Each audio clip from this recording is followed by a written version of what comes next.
Well, I agree with that. As we get a closer look here, he does appear, we can't confirm it, but he does appear to be alone inside this vehicle. But the behavior behind the wheel here is very suspicious. I mean, we've seen plenty of pursuit drivers who reach for a snack or reach for a drink in the middle of the pursuit. This looks like a large plastic bag or even a shopping bag that he's trying to dig through as he turns the steering wheel. I don't know for... this may be maybe a 7 or 8 year old Mercedes-Benz that may or may not have lane assist, but he's basically juggling the steering wheel and that bag. At times, neither hand are on the steering wheel, but you can see he's still lined up with that right lane. He's in the number 1 lane, traveling at fairly freeway speeds. In fact, let's go ahead and throw up the real-time speed tracker. You can see he's actually going slightly below speed, the speed limit at about 50 miles per hour as he is distracted with whatever is in that bag. Again, whatever he's reaching for is a complete unknown to us, but he is definitely... Yeah, I don't want to say he's relaxed. I mean, he's definitely moving around, reaching for things. He's kind of like almost looking for the helicopters, the way he's kind of looking underneath the roof of that car. So you get the impression that he's still aware of the law enforcement helicopters. And by the way, with 2 helicopters right overhead at probably 400 or 500 feet, plus the media helicopters, he's definitely hearing some of this activity and, you know, is probably well aware that he's not out of the woods by any means.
Lights and sirens or no? Yes. Yep.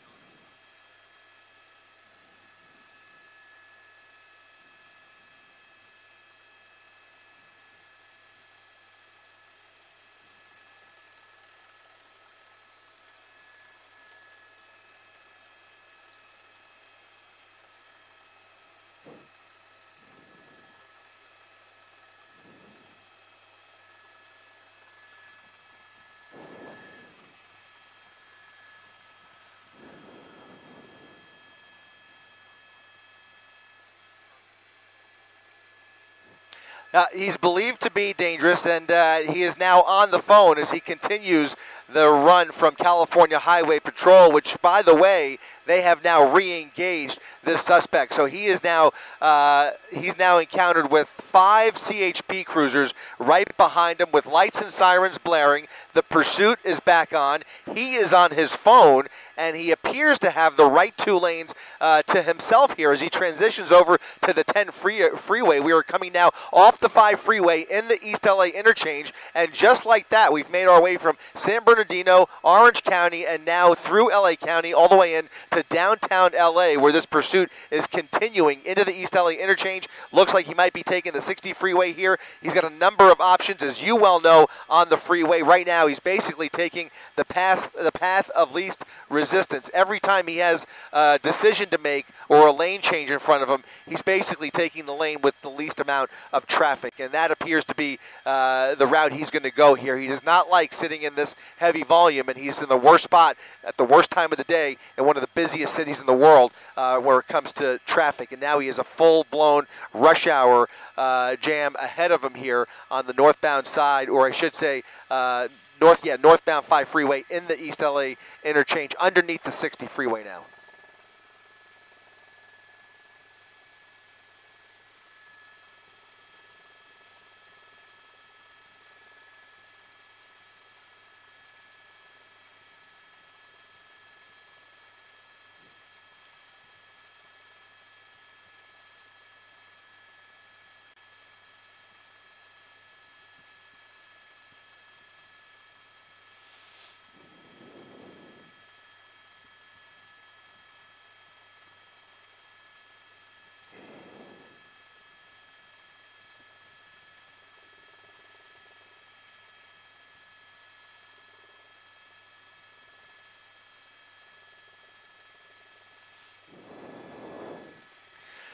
I will say, Philip, these have become just for whatever reason, and there are lots of reasons.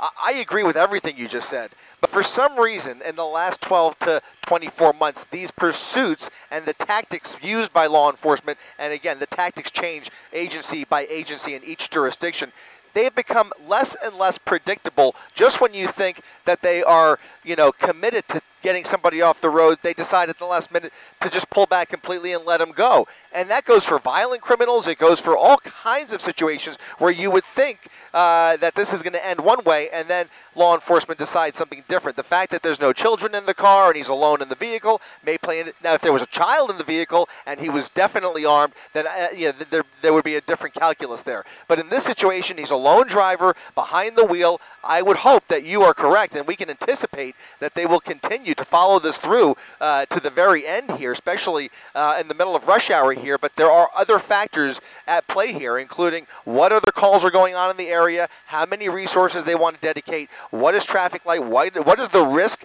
to all of these other motorists, which obviously the risk is high, as you mentioned. If this comes to a sudden stop and he's agitated and tries to carjack somebody, we've seen it happen numerous times in recent years. It's almost become much more frequent in recent years than it ever has been, where you see that kind of boldness on the part of some of these more experienced pursuit drivers, and they come from various backgrounds.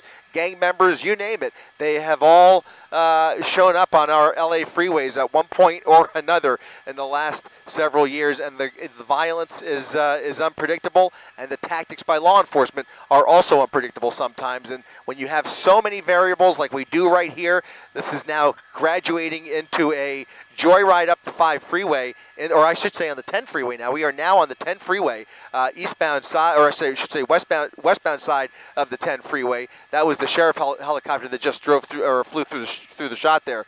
Yeah,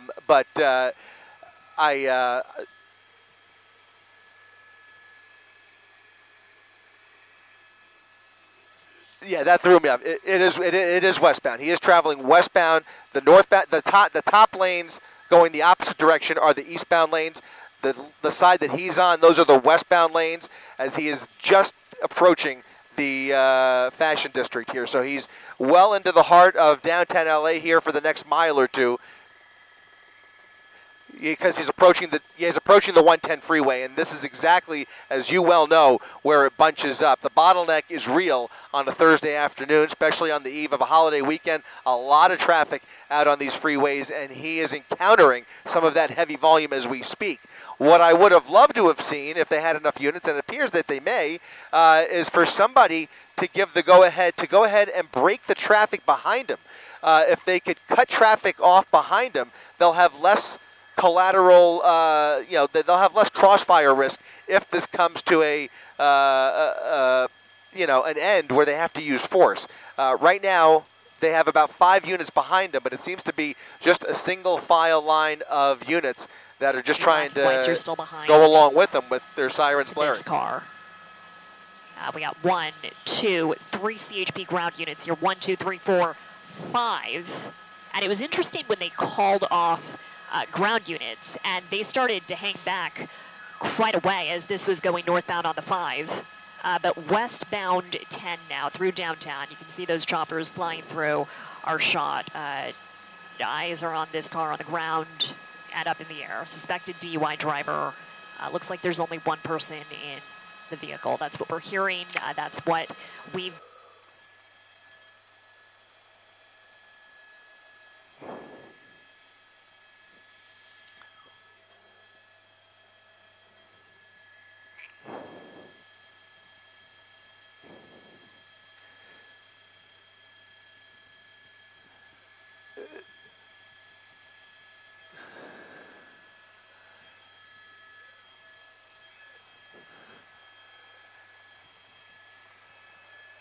They know something's coming up because they can hear the sirens. And by the way, just in the last 30 seconds, well, the sirens are, yeah, this is now back in pursuit mode, full pursuit mode. In fact, they have now, well, this guy has turned his lights off. He's turned his lights off, but check this out, Philip. Go ahead and widen out, Robbie. The traffic break has now been created. So about a couple of football fields behind this pursuit vehicle, go ahead and widen out. Just tilt up there. You can see they've created a traffic break right there. So you now have a unit right there who has created a traffic break across all lanes of the freeway. So now there's a whole group of traffic behind the suspect vehicle, and then the rest of the rush hour traffic that is now being held completely back as they continue to follow the suspect. So now this has been in and out of pursuit mode for the better part of the last hour or so. The driving behind the wheel has attenuated at different paces. I mean, we've seen him speed up, we've seen him slow down, we've seen him cross lanes, we've seen him driving in a straight line for a while, and then before you know it, he starts cutting everybody off and weaving across all 5 lanes of the freeway. So the unpredictability here is continuing. The pattern of unpredictability is continuing as he continues to look for any gaps to squeeze through here to try and lose sight of those immediate officers right behind him. Again, those are all California Highway Patrol officers, and if I'm correct, I believe those are all fresh officers. They are. That is correct. That's exactly right. Yep. You called it. Yeah, you took the words out of my mouth. That's exactly right. This is a...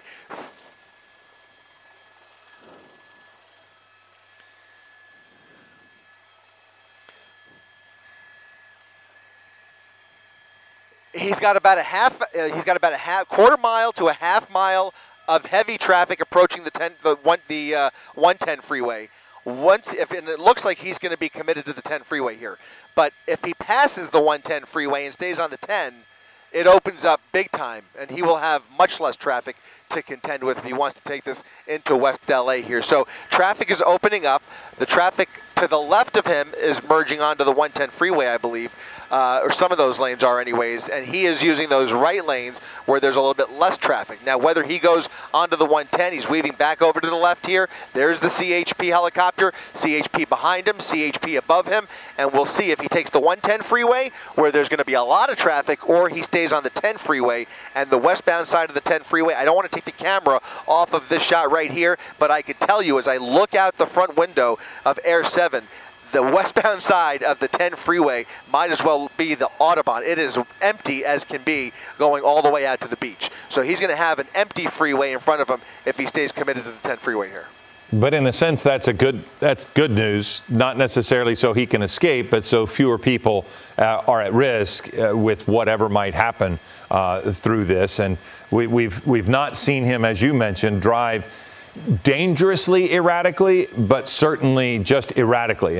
Spontaneity is what has been the tale for this person as he just decides, okay, and now I'm going to switch lanes, and he just finds the gap, as you mentioned, and just moves forward. But you do see CHP right on the bumper of this person, and behind that CHP officer, several others, and they've never given up their watch on this person from the air. And Chris, I think the reason being, as you said it a moment ago, ago. He does have a violent history. So whatever happened to start this chase, whether it was a carjacking or an auto theft, part of me wondered if maybe it wasn't his vehicle and he was looking through someone's bag. You know, remember we saw that searching through the bag in the front. Who knows if he just took it or if that was his stop.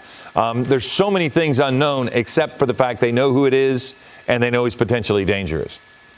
Yeah, that's exactly right. And in terms of general safety, you really hit the nail on the head. A wide open, empty freeway like we see here. He is just past the 110 freeway, now has the westbound lanes of the 10 freeway all to himself. Generally speaking, this is the safest situation for law enforcement because there's much fewer cars that they have to, much fewer innocent motorists that they have to contend with once this does come to a final stop, assuming it comes to a stop on the freeway, which we hope it does. So far, this entire pursuit has been on the freeway. Not once have we seen him get off the freeway and start trying to traverse some surface streets that he's not familiar with, where things could be much dicier, especially on a busy Thursday afternoon. No, this chase is staying on the freeway. He's on the westbound side of the 10 freeway, which will take him all the way out to West LA into Santa Monica, and then he can go all the way to PCH if he wants to, or he can get off anywhere between now and then. But at some point, he's going to have some decision-making to make, and they will continue this pursuit all the way through here. I mean, just think about it. In the last hour, all of the resources they've dedicated to this pursuit, even though it has not been in pursuit mode the entire time, they've done a pretty great job of balancing the risks on the ground, trying to take some pressure off when they need to alleviate it, and then when they see an opportunity to apply a little more pressure, they'll turn the lights and sirens on and see if that gets his attention, and sure enough, it has worked, and you know, at least in the big picture. He's starting to speed up a little bit as he has a little more room to play with here, maybe about 80 miles per hour at least. We'll go ahead and throw up our speed tracker, and you can see, yeah, he's doing right around 60 miles per hour there. So a little more traffic, and he'll just weave right around that.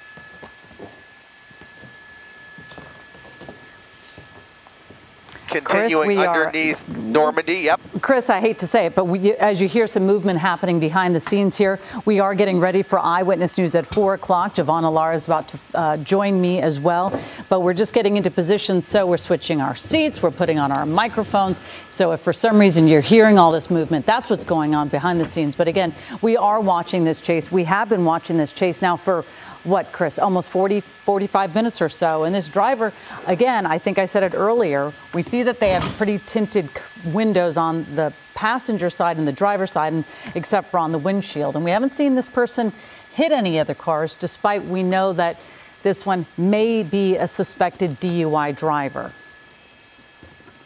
Yeah, I caught the tail end of that, but as he is continuing westbound on the 10 freeway here, it almost looked like he was going to get off the freeway. In fact, once again, he's getting all the way over to that right lane. For the first time, I have the feeling he may be looking for an exit opportunity off of the 10 freeway here for whatever reason. I don't know what that reason is because he's got a wide open freeway in front of him, but I just get the feeling the way he's pulled over all the way to the right lane here, he might be looking for an opportunity to get off here. But he's been on the phone at various points over the last several minutes. You're right, he's going on about 45 minutes to an hour at least that this pursuit has been going on. And again, it has been in and out of pursuit mode throughout these various CHP jurisdictions. Now getting off at Crenshaw Boulevard for the first time, the suspect is now off the freeway. He is on the exit ramp at Crenshaw Boulevard, getting off in Jefferson Park, and you can see him now coming up on what I believe is a red light. He'll have a decision to make here. He can go north or south. He's got a green light rather, but he is for a southbound turn onto Crenshaw Boulevard. Now for the first time, Colleen, on surface streets. Let's pay really close attention and see how the behavior changes.